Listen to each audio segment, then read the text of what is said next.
त्रिदलं त्रिगुणाकारं त्रिनेत्रं च त्रियायुधं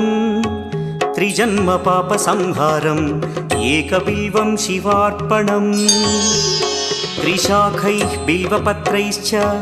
अच्छिद्रैः कोमलैः शुभैः तव पूजां करिष्यामि एकबिल्वं शिवार्पणम्